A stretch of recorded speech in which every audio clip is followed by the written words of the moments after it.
Hello, everybody, and welcome to episode number 30 of UnCoMfY CoNvOs. This is your boy Shiv, your guy, your dude, your man, your boy, your man boy, whatever you want to call me.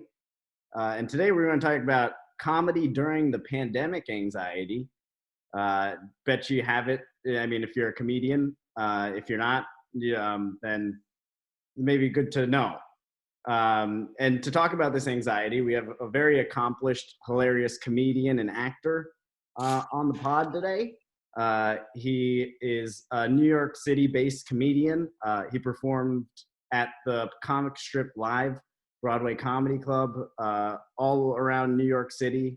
And what he's been on the road. He performs all over the road. He's done road trips. He's super into the game. He's not 1 foot in, 1 foot out. He's traveling the country to do comedy. He's made an appearance on James Show, Kevin Can Wait on CBS. He also just finished filming the film The Golden Phoenix.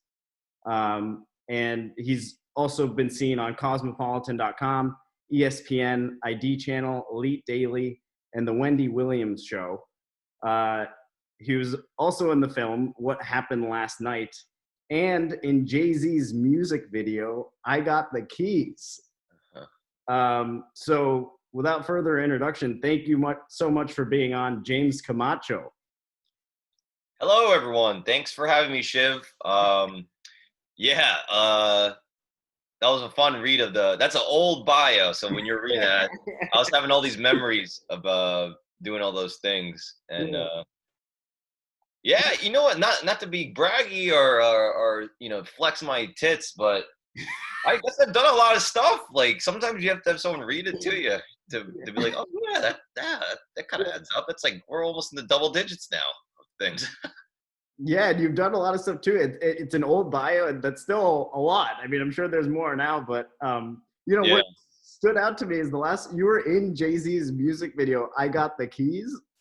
I was. That was totally unexpected. I was doing background work for a while. When I was as a comic in New York, just trying to make some money to get by and do spots and not have to work a real job. Yeah. And I just I got a call to do this thing from this there's like central casting and like these very big background casting things, but this kind of more smaller but more boutique one, I guess, more exclusive one called me and like, you want to do this thing in Brooklyn? I'm like, yeah, it paid a lot. And when you're doing background acting, a big thing is so they pay you like a scale where it's like you're going to work a certain amount of hours and you get paid a certain amount, right? So a lot of times if you're a non-union background actor, you get like, God, maybe it's like $150 for like a 10-hour. That's the scale, which means you'll most likely be here for 10 hours and you'll get $150, which is just pathetic, right? Mm-hmm. So this one was like $250 for 8 hours. I'm like, wow, that's great. So I did it. I went there, and then it just one thing after another was like, they start revealing to you little things like, yeah, this is a music video for a big name artist. You're like, oh, I wonder who. And then it starts getting out, and then it's Jay-Z's music video. You're like, holy shit. And then I don't know if you saw the music video for I Got the Keys, but like every huge big name rapper is in it. So yeah, it's like I was watching it before this. Yeah. So they dressed me up in like this riot gear outfit at this prison. Yeah. So the whole scene is these rappers, I guess, breaking out of prison or something, and they're just yelling at cops that work at the prison. So they dressed me up as a prisoner. I mean, a cop, and then they just have this scene where all the rappers are like yelling at us in the line. And then so one by one, after we get to set one by one, you just see like Escalades and Maseratis and all these crazy cars pull up, and one pulls up, Jay-Z gets out, another one pulls up, T.I. gets out, another one pulls up, whatever, Andre 3000, then DJ Khaled, they just keep coming. I'm like, what the? And new guys I hadn't even heard of, like I think ASAP Rocky came. I'm like, I don't even know who he was at the point. Like all these like. Wow. And everyone else, like I'm not that into pop, like rap and stuff. So people are like, "Well, look at Young Mike or whatever." I'm like, "What? I don't know who that is." And but I'll say this: when Jay-Z came out, he had an aura to him, man. He stood out from everyone. Like you could tell why he's, um, what's his like nickname? The King of New York? Is that his thing? I think so. Yeah, yeah. Yeah, he had a whole he really shined. Everyone else started to get like remember Yeah. Swiss Beats came out and we're like, all right, Swiss, okay, whatever. But Yeah. then he came out and he made everyone else look small. It was pretty intense. And it was a shocking day. And literally I'm standing, so I get featured a lot in the thing. They cut to me a lot for some reason. I don't know why they picked me. But literally like, like Jay-Z's doing this and shit, rapping, and he's like this to me. Like this is what it is. And I'm like, and I talked to him for a little bit, like because we're in between takes, and No way. we're looking at each other's faces. He's like, what's up, man? I'm like, oh, you know. And it's just, to them, it's just like they've done a million of these, so they're just like, all right, yeah, you ready to go? Yeah, I'm ready. Oh yeah. They're just talking to you like, it's just the normal day for them. That's But insane, dude. You talked to Jay-Z. I talked to Jay-Z, DJ Khaled, I think Rick Ross for a little bit.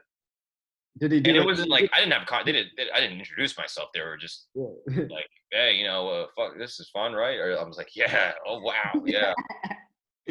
Did Rick Ross do the No, they were all. So what they did was they played the music on some like huge speaker, yeah. and then as the music was playing, they would film them just kind of like rap, but they weren't really like they were saying. It wasn't lip singing, but they were kind of like going through the motion, doing this thing, doing this, and saying the lyrics. But I'm sure they had them mic'd up, and then they probably just played the music over it. But they just needed and then they just synced it up with what they're saying.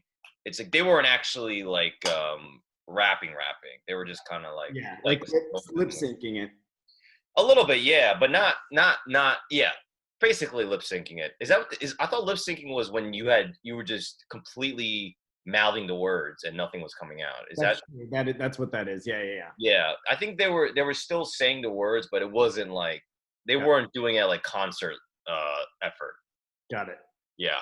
Yeah, I was doing karaoke with my friends last night, just in our basement. And, oh, nice. And I was rapping like Eminem. So the reason I bring that up is because in order to act out a rapper, I grabbed my balls and lifted them up. Yeah. Motion. So that's all I did for the whole time. I didn't even know the words. I just kind of went like that. Do you know who Kevin Brennan is? No.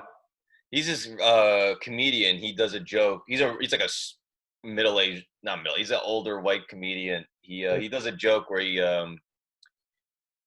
goes to like a concert, like a rap concert with his wife, and his wife's like into rap music.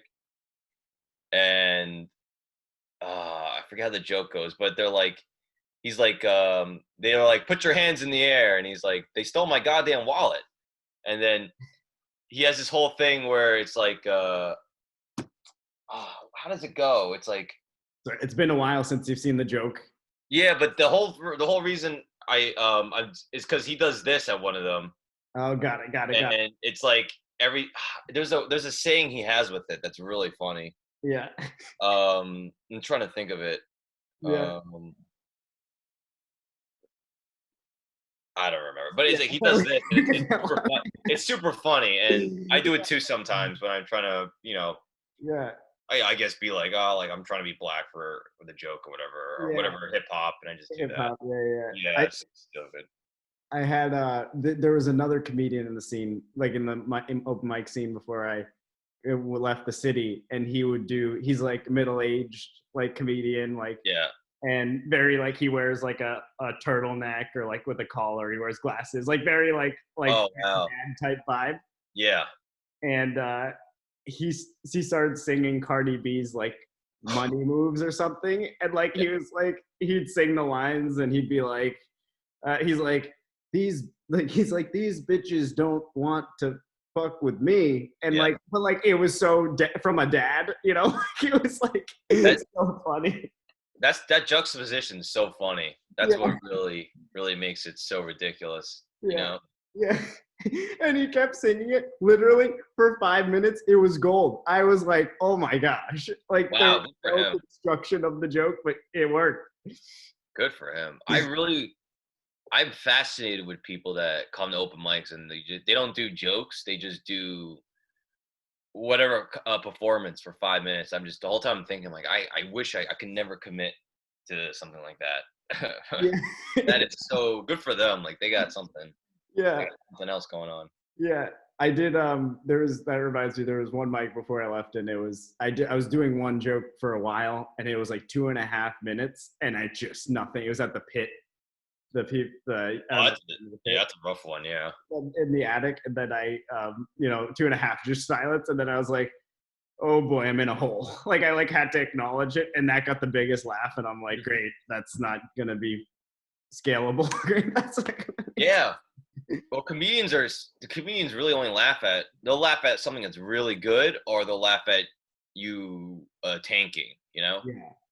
That's what they think is funny. yeah, But it's being in the moment. That's why that gets a laugh when you acknowledge you're bombing or whatever. That's what gets because it's the most truth. You've said it's not like rehearsed. yeah, yeah. Yeah. But it does. So I know you mentioned too earlier, but you were talking about. It seems like even on social media, on Instagram, like I can tell, like you're still hustling, like you're still getting out there, doing some shows, like even during the pandemic. Hmm. I wonder like how that is or how you're doing that. I guess are the comedy clubs open? Are they like and you're traveling across states? No, I'm not going far. I'm Yeah, like in the New York, New Jersey, Pennsylvania, Connecticut. I mean, I went to Maryland. I'm going to be in Virginia in December. Just stuff like that. I'm not flying. got it. I did go to Florida for a weekend. That's the farthest I've gone. Um, and that was a while ago. But I'm trying to think. I just find it impressive that you're able to continue going. Yeah, I mean, I'm kind of surprised too, and it's like I always have this problem with myself where I don't give myself enough credit, or I don't really feel like I've accomplished any. Like, I mean, I know I've accomplished stuff, but it's like I don't really, I'm not really aware of it. So yeah, but I'm working pretty much every weekend, and I'm getting on stage every day, and even like tomorrow, I'm doing a virtual show. I don't have any live sets, but I'm doing a virtual show. Yeah, Um, I've done one of those. Yeah, I I don't give a shit, honestly. People make them and have all Yeah, this commentary. I mean, I don't even give a shit. I just like if I yeah, can do it and tell jokes. I really don't care. yeah. Um, Starting to open up a little bit. I mean, the parks obviously in the city I saw, and yeah, there's stage time. If you really try, you can get up every day. I think and but in terms of like working paid work, it's like you really have to have some kind of what do you call it? Experience, a resume before you cachet. can't. I can't really unless someone's taking you out with them. I don't really think you can go from like open mic to like paid work because a lot of the clubs I've been going in are people that know me like or booked me before, Right, right, or they kind of see that I have a resume. right. Um, but yeah, it really made me realize a bit like how like I was doing okay like before. And like I said, I never give myself credit, but like the Yeah, fact that I'm still able to work is pretty amazing. Now I think I'm booked up until next weekend. I think the Thursday after that, and then it's a little light. yeah, But that's my fault. I haven't been reaching out to people because I've yeah, been so busy with other shit. yeah, But no, yeah, it's going okay, I guess. yeah. No, yeah, I bring it up because I feel like, comedy stand up in general, and from when I was doing it in the city too, it's very like momentum kind of oriented. Like you're doing it every night, you have these jokes that work and you keep going, you know? Yeah. And then like I don't know, I wonder if you stopped, but I think a lot of comedians, I mean, including myself, aren't doing it as much, if at all. And then I wonder how that affects like just comedy in general, like comedians, quality of comedy, and what it spells like for comedians after the pandemic. Yeah. I think it's like it just for me. It's like I'm kind of in my own world, so I just was like I want to do stand up. I want to get better. I want to keep going. So I just kept going for myself. But if you really think about it, it's like since it's so hard to get on stage now, and not just hard to get on stage, but you have to put a lot more effort to try to get on stage. If Yeah. you just do it, you're gonna be outworked. If you get up every night right now, you're probably outworking 85% of people. You Right. know. Right. So the bar is like you said, the people aren't as experienced. Like some, up until like 2 weeks ago, I would still get on stage and I was still a little like I didn't have my rhythm really. I was Yeah. still getting it back. So right now, like everyone is rusty, and if you're working harder now, you're probably working harder than most people. You can kind of get. You could probably be a little. I don't want to say a little funnier, but if you're working hard now, it's like there's not as much competition, I think. Right. Right. Because like I see, like right now I see people at open mics and doing shows, and of course you have like your headliner types, but then other than that, it's the same. I think it's maybe like 40, 50 comics, I think, that are just kind of doing the comedy in New York right now. It's not that big. Yeah. Yeah. I see the posts and or like posts of comedians that, are Yeah. in our network. And I think that, I see it and I'm in Rhode Island and I'm like, oh my God, I want to be there. Right. Cause I'm like, Yeah. And a lot of times I'll do these shows, I'll be talking to people and they're like, yeah, this is my second set since March. I'm like, wow, holy fuck. Like, and it's just like people aren't getting up. Like so yeah. if you just get up, if you just try hard to get up every day, just do it. Even virtual shit, dude. I Yeah. started before things really opened up. I did 1 week where I did like almost 20 virtual mics or whatever shows. Like just 1 week, I just there was actually a lot of material that I'm doing now in my act that I got from that. So you Yeah. just gotta be doing something. So many people, a lot of people are like, this is stupid or this is bad or like, yeah, but it's like you have to be doing something. If you're not doing something, you're doing nothing, and Right. you're not getting Right. any better at all. Right. And you're not in all these like parks and rooftops and just backyards. And I did a pickup truck thing. It's like Oh yeah. these are Hell all so fucking yeah. un. These are so bad that it's like if you can do well on these, or if you can like muster through these, like when the clubs are open again, you can be in a club. It's gonna be a cakewalk, man. Yeah, yeah.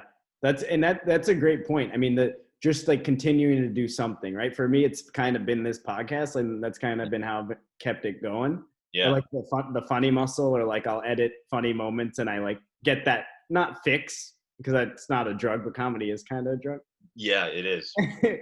But it definitely like just converting it to digitally. I saw even on your Insta page too, and there's some of your posts like you're putting out comedic content as well. So Yeah, I feel like that's another way, like just like putting out like content or whatever ideas you can act on. It's weird because I feel like a lot of comedians now that I see, just that we might know, or is like they're creating videos and like it's like in the apartment and it's just like a bit. yeah. Well, there's definitely way more time on people's hands, but I think when the shit went down, I think a lot of people got equipment and were like, "Hey, if we can't perform live again, I'm gonna have to do this over. I'm gonna have to put out stuff myself over the internet." Yeah. And that's one thing I'll take away. Like even when things go back to normal, I'm still gonna be uh putting out content. I wasn't really putting out. I was making like stand up clips before. Like I would take a minute from a set of a joke and I'll subtitle it and I'll put it up, Yeah. which is good too. But like now the things are a little more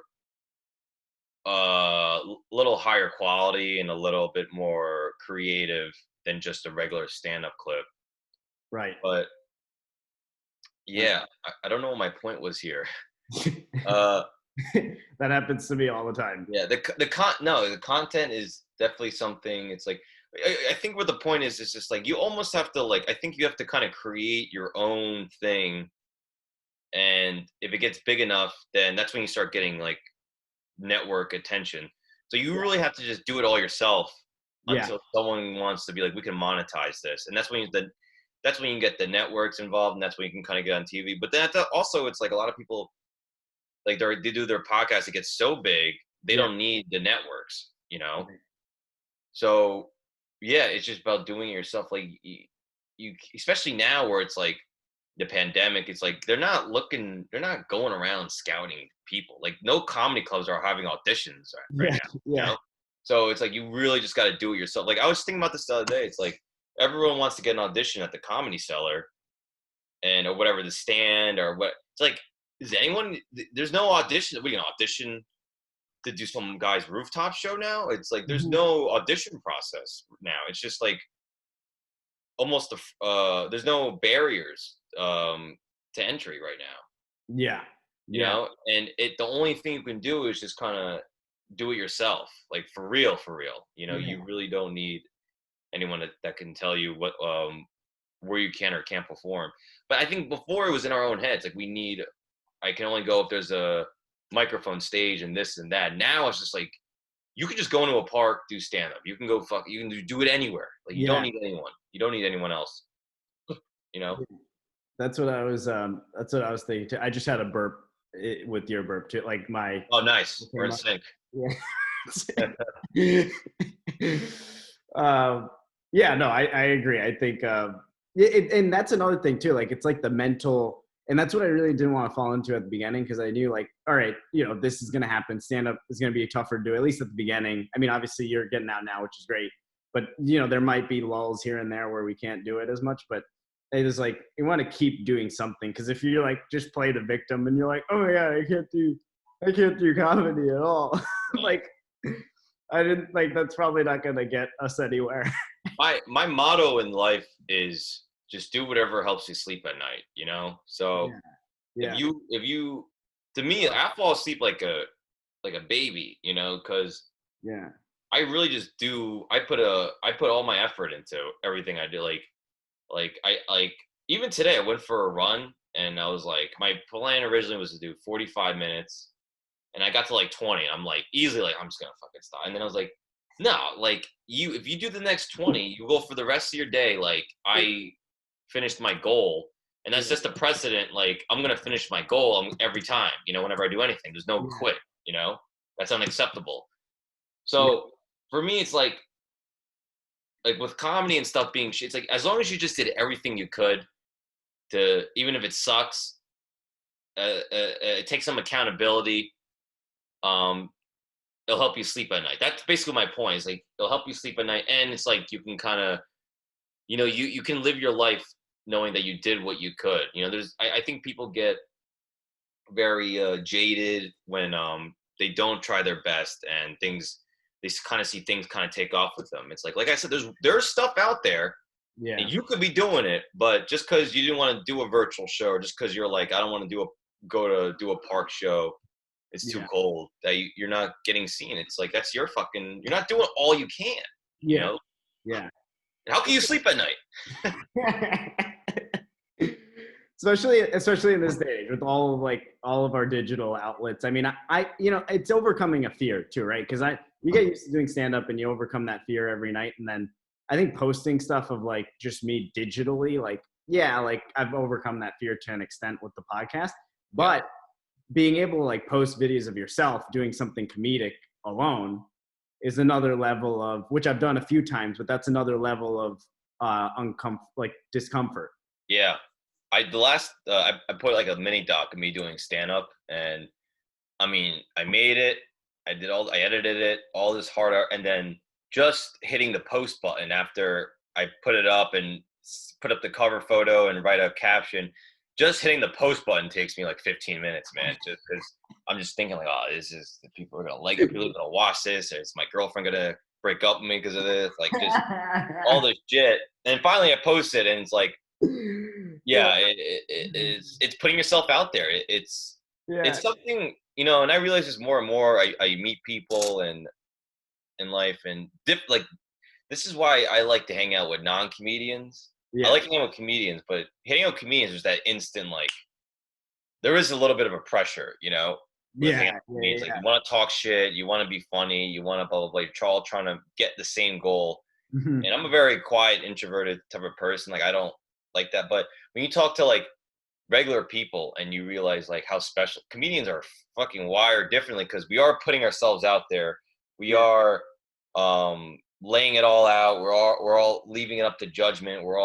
And we have this thing in our head. It's like a lot of people are like, you know, I hear like a lot of people come to me with their dating problems. They're like, I don't know what he'll think of me if I'm like, who gives a shit? Like you don't even know this person. This is a complete stranger. And then they're looking at you like, what? Like, it's so embarrassing. I'm just like, oh, that's right. It's like, I do this in front of strangers all the time where I'm like, yeah, like last night, my dick didn't work, you know, like I'm just telling people, I don't like my deepest, darkest, most thought, and I don't care. So Mine didn't. mine's different. Yeah, mine didn't either, for the record. Yeah. Okay. But you're right. Whatever helps your dick work at night, not. I completely agree. It's definitely like putting yourself out there. I mean, it can be a lot of self-deprecation too. Like, I mean, that's my brand of humor has been that way. And weirdly enough, now that like we were quarantined and like sidelined for a little bit, at least from stand-up, I like think about how self-deprecating my humor is, and I'm like, maybe I should like be a little more confident, like just like in general. You gotta walk that line between being self-deprecating and still owning it, you know, being confident. Because if you go a little too self-deprecating, it is a little off-putting, you know. Yeah. That's something I'm learning. Every week, almost. Yeah, it can become repulsive. Just sad. People are like, "Oh man, Jesus," you know, because people want to. If you're a stand-up, people want to like you and think you're the shit and think you're cool. And then if you talk to them and you're a little too self-deprecating, they're like, "Oh, this guy's kind of a bitch." Yeah. Guy. I was talking to another comedian on a different episode, but he said one of the things he said is like if you open up about something embarrassing and you say it like, and you're like super insecure saying it, then it's super cringe. But if you say like, oh, like I don't know, like I used to drink too much, but like you say it like if you say it like I used to drink too much, it was like a big problem. Yeah, I mean, like you get like, people are gonna be like, I'm scared. I think you know Joe List, obviously, right? Yeah, he talks about he has herpes all the time, and it's like it's hilarious when he talks about it. You know, he completely owns it. He's like, I got fucking herpes. I'm a piece of shit, and it's funny, you know. But you can. That's a very you know, if someone goes, I got herpes, and they're like look down and they're about to cry, you're like, oh god damn it, you know, like he just totally says it and like it's fun. He just totally owns it and he's totally comfortable with himself. So it's admirable because that is something that's so like, God, that's so terrible. I don't know how do you live your life? It's forever, but he's totally comfortable. It gives you kind of hope for everyone that has herpes, that like, hey, I know a guy that has it and he's got a wife now and it's fine, man. It's not the end of the world, you know. It's as horrible as something like that is. Yeah, it's courageous. I mean, it sounds, and that's, I feel like comedy in general, like whatever we say, if it's super honest, like it might sound weird or like repulsive at first because it's just like the truth. Yeah. But it actually is like super liberating at the same time. Yeah, for sure, man. I definitely agree with that. And even with your social media point of like when you post, like, and you're like so scared, like you take like 15 minutes and you're like, even with what you said with like dating, and you're like, I hope my girlfriend doesn't break up with me. It's like each comedic post, you're like, I hope this isn't the one that, you know, is super repulsive because we're treading a line. Yeah. And it's and you just gotta put yourself out there and learn from it. you like know? there's for example, there's videos like I'm starting to post more stories and comedic content, but just like I like kind of a little repulsive content Yeah. because I think it disrupts whatever you're seeing on your feed. Like, oh, I'm like, or at least some people. I say, I'm in Jamaica. It's like, yeah, cool, Yeah. But Yeah. like one of mine was like farting on a fire. Just and Oh, I that's funny. I captioned at the top was like hypothesis like CH4 increases size of fire, and then conclusion Right. it does not. Right? I farted, nothing happened to the fire. Right? Right. Right. That's kind of gross. And then like another one that like I think is funny is like I wanted to post and I haven't posted it yet is like a burpee. Like I'm peeing and you can hear the pee in the background and I Yeah. burp. And I think that's funny too. But it's like when I post that stuff, it's like it's so out there, like so such a far-fetched idea. And I think it's hilarious, but I'm Mhm. scared. Yeah, it is. I mean, like anything scary to post, but definitely something like that, because people will definitely, you pass judgment on you, like you're just a fart burp comedian, blah blah blah. What the hell is this? But you just gotta do what you think is funny, honestly. And Yeah. Well, but I I know would that say, would make yeah, people laugh. I will say this. Something I'm learning is like even if I post something that I think is great or I think people will, for the most part, enjoy, you do gotta. Instagram is a little tricky or whatever. You do gotta, like, you do have to have a caption or a screen grab or whatever title that is gonna make people want to watch it. You know, Yeah. like right now, I study other comedians, like what gets the most views, and it's not necessarily what's the funniest stuff. It's just, like, listen, if you scroll through something and you just see something, you're gonna want to watch it. Like I posted something with like I remember thinking like, oh, I'm gonna post a screen grab of my face smiling, and then I remember I ended up going with a screen grab of a Jameson bottle because I just, in my mind, I was like, if I'm scrolling through someone's feed, would I rather click on the Jameson bottle or would I rather? And for me, I love Jameson, so I'm like, what the hell is this? Was he doing? Is he getting hammered? Or what's it?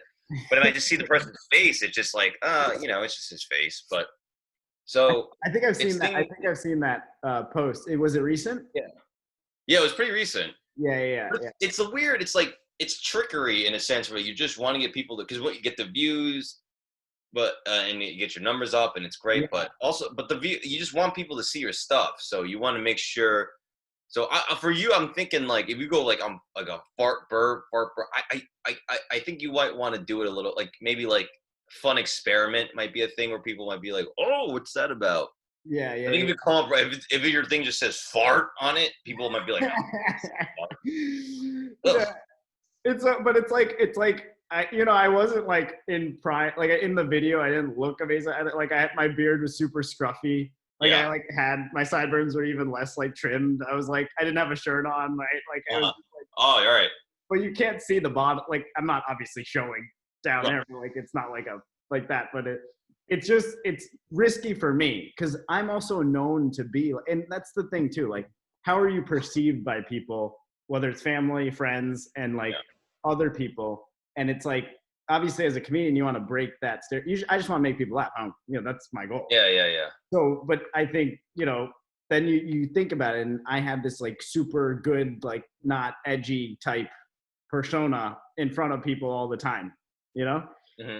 So then when you like release stuff like that, I mean, I definitely am gonna do it. I just, it's always, that's one of the anxieties that definitely Oh, come up. yeah, of course. That's part of it. If you're creating something that's unique and different and that hasn't been done before, you don't know if it's gonna work. You Yeah. don't know. Could do the next one could just be a rap video of us just grabbing Yeah, your balls and just flicking our fingers. what up? I also I want to talk about something quick too, just to bring up because I saw it on your site. Obviously, the acting, because I mean, I'd stand up one thing. We both have that in common, but you've been in some notable roles. I mean, in some cool shows. Yeah. Um, how is that going now, or how was it before? Um. It it's just a lot. It's like stand up. It's a lot of auditioning. Got it. You learn how to audition. You don't know, like, when you first audition, you don't know how to it's tough. Like, Yeah. you really have to learn how to not be nervous and just really, in acting classes are good, but when you audition, it's so quick. It's so, I mean, they just they hurdle actors in like cattle, man. So you really need to impress with learn how to impress with the 30 seconds you have, when you're in front of them. You have to have it right the first time. It's like, so there's a whole process of, like, it took me about like 2 years to learn how to audition. I'm Yeah. still learning, but like, I'm better at it. But Right. for the first couple of years, I'm sure I was going in there and just fucking up a bunch, and just embarrassing myself. But like, in stand up, it's like, another part of acting and getting parts is when you get, there's only a finite amount of agencies, so there's only a finite amount of actors. So, the same actors come across their desk sometimes, and they'll call you back, and if they see your face, they see you again. Not to say they'll remember you, but they remember your face. And like, oh, this guy got better, or this guy's he's showing up again. And, so it's just kind of being in the game too for a little bit. Yeah. And, it's a lot about luck, man. You show up, you do your audition, you get a call back, and then that's when it's like, I don't even get excited about auditions anymore. You want to audition? Yeah. Read the line, do the best you can. The callback is when you're like, okay, like, all right. And then even then I'm not like jumping off. Then it's like, then they ask you if you're available, and then you got to check your calendar. And then, like, a lot of times, like, I'm like, let me see my calendar. And I'm like, fuck, oh God, what am I going to do? So I got to worry about that scheduling thing. And then it's just like, then they narrow you. They may ask you for a callback. Then they narrow it down, and then they go through. Then so you start to realize there's so many things that have to go right.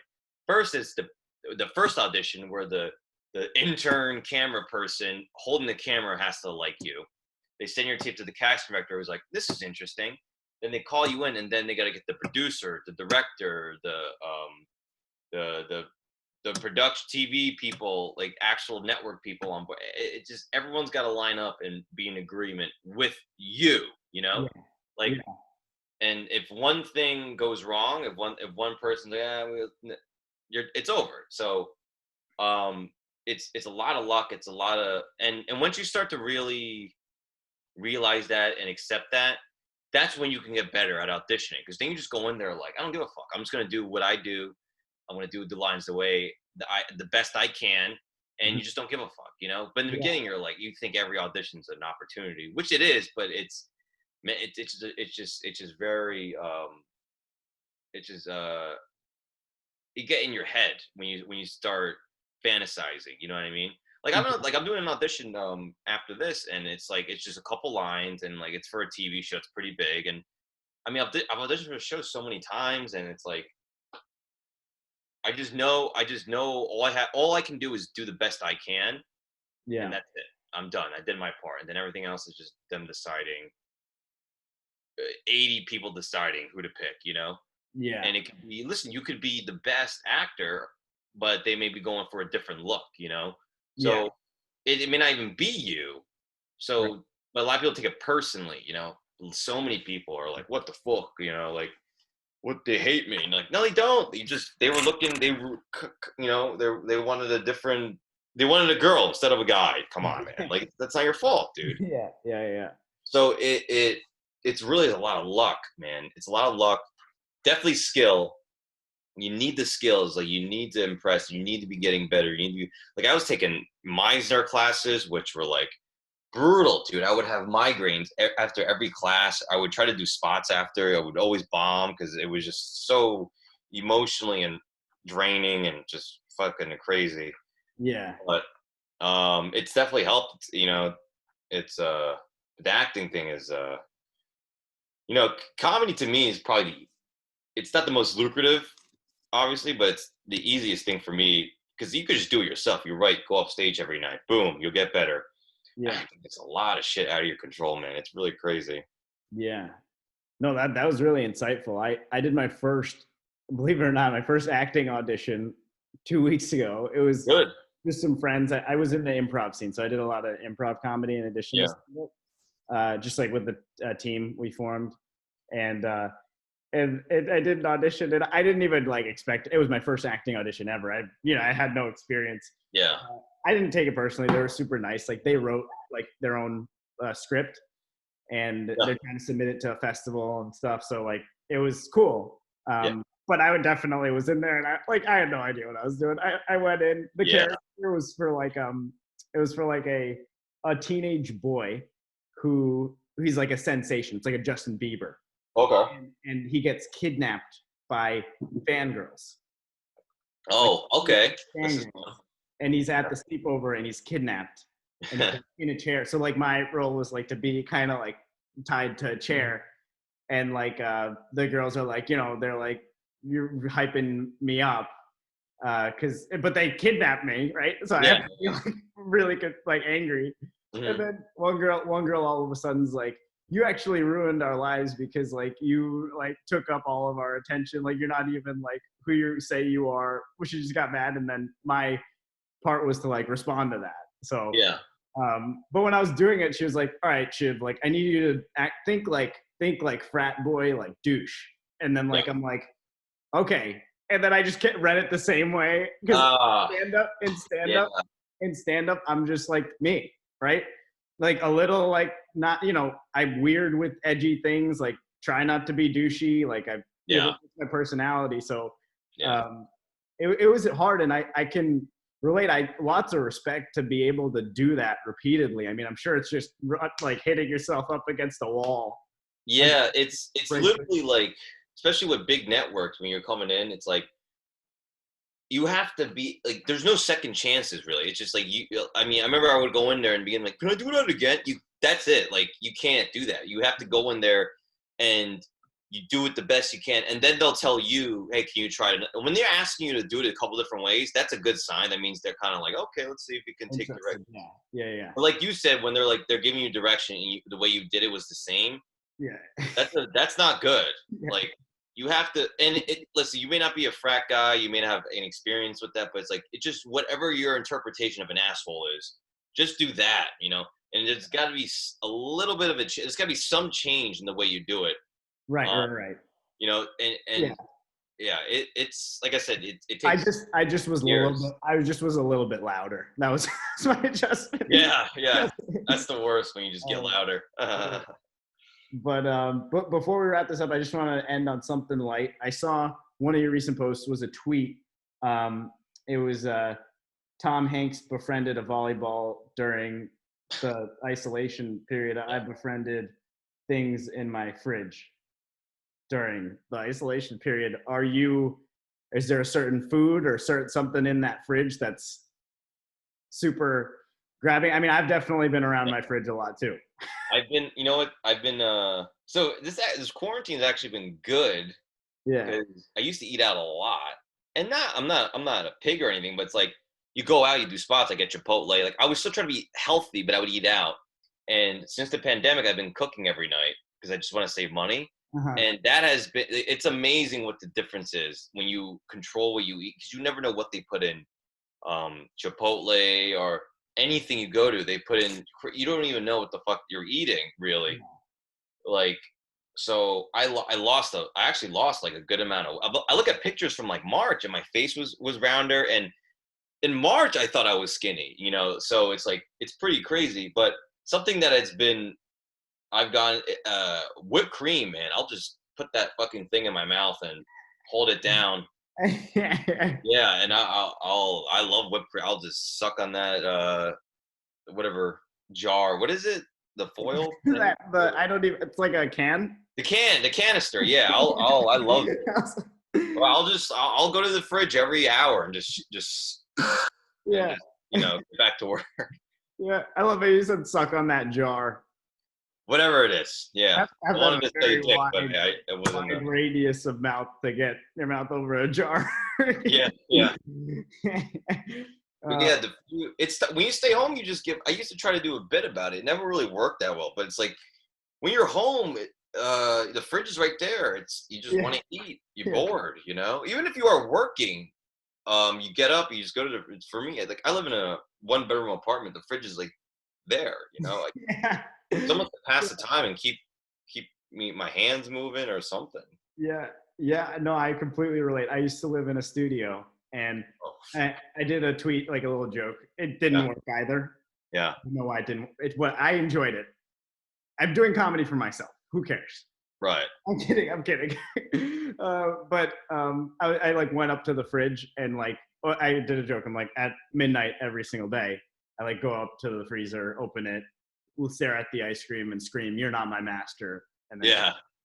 like I have that confrontation with ice cream more so now during the pandemic. I haven't caved in like Mhm. like I'm definitely winning Yeah. against the ice cream, but we're battling every Yeah. night.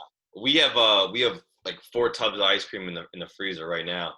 Yeah. Um, I'm good. I think I have had the same tub for like 3 weeks now. Yeah. I just slowly I'll use Sunday's a day where I'll kind of eat whatever, but during the week I try to be healthy and be disciplined. You know, a That's lot good. of it has to do with trying to get acting gigs, man. Like you gotta stay in shape. You know, Yeah. Yeah. but no, like it's tough, man. It's Yeah. sometimes some days you just feeling it, man. Yeah. What's your ice cream flavor? Like what's your I love cookies and cream.